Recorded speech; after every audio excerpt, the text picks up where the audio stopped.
Hi everybody, it's Honest John again. Now, I'm going to start off this video by telling you an old joke.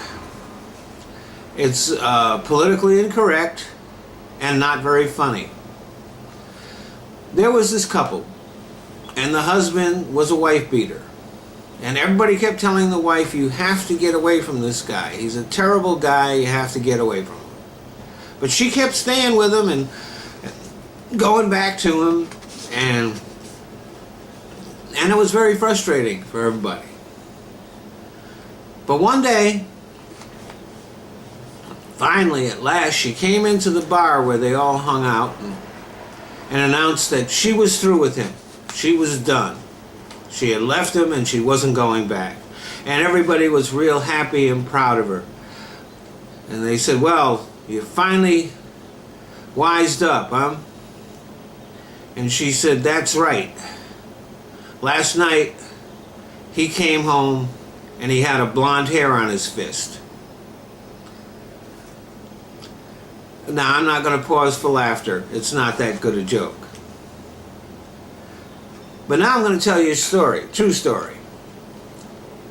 As most of you know, before I switched careers, I worked in many different psych hospitals. And at one that I worked at, we had this lady admitted who had recently been beaten by her husband. So when we heard her story, we were all very sympathetic to her and pissed at him. So on her first day there, I was assigned to work with her.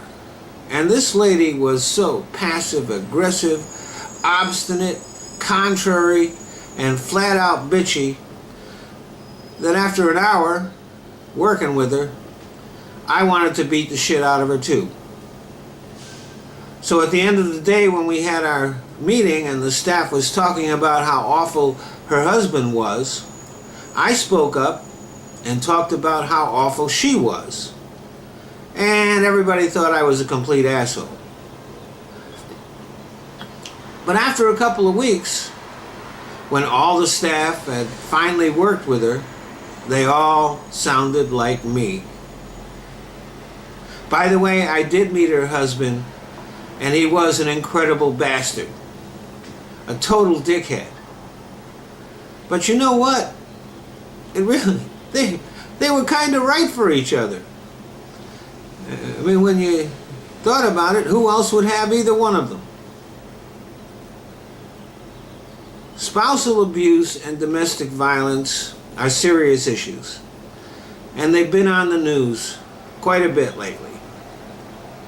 And like everything else that's on the news, it's oversimplified and often focused on the wrong issues. So we're not really having a nuanced conversation about domestic violence.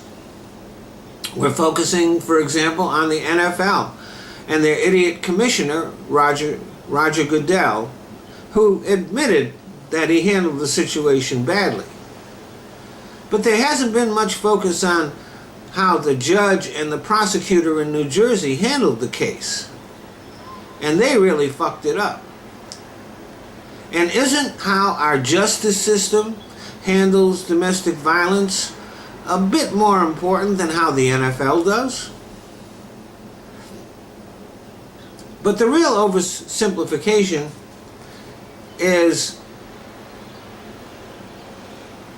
the portrayal of Ray Rice as the bad guy and his wife Janae as the victim. They're in a relationship with each other. And relationships are complicated. I'll guarantee you that this wasn't the first time that he beat her. It just happened to be the one time that it got on tape, got recorded. And yet she stays with him and appears to love him and has been standing up for him. They have a relationship. Relationships are complicated. And the oversimplification of the thing, really, you can't talk about domestic violence. You can't talk about these things unless you're willing to have a balanced conversation. Now, I'm not making any excuses for Ray Rice's behavior or for any man who lays his hands on a woman. As a matter of fact, I think that before the court sentenced Ray Rice to go to a diversion program and get counseling, he should have spent some time in jail. I will make no excuses for any man in that situation, but I will also not make excuses for the woman either. Now, it's important that attention be paid to this important subject. And hopefully, maybe people will educate themselves about it. Maybe some people will get help. Maybe some women will get out of these bad relationships before it gets to the point where it's too dangerous. I would like to see the news, for example, have more people on who actually work with domestic violence cases rather than these so-called experts. One thing I've learned from watching the news is that you can write a book about something and not know shit. I've been out of the psych field for a long time now, and I don't pretend to be an expert at anything. But I will say this. Show me a couple in an abusive relationship, and I'll show you two people who are fucked up, not just one. Thanks for listening.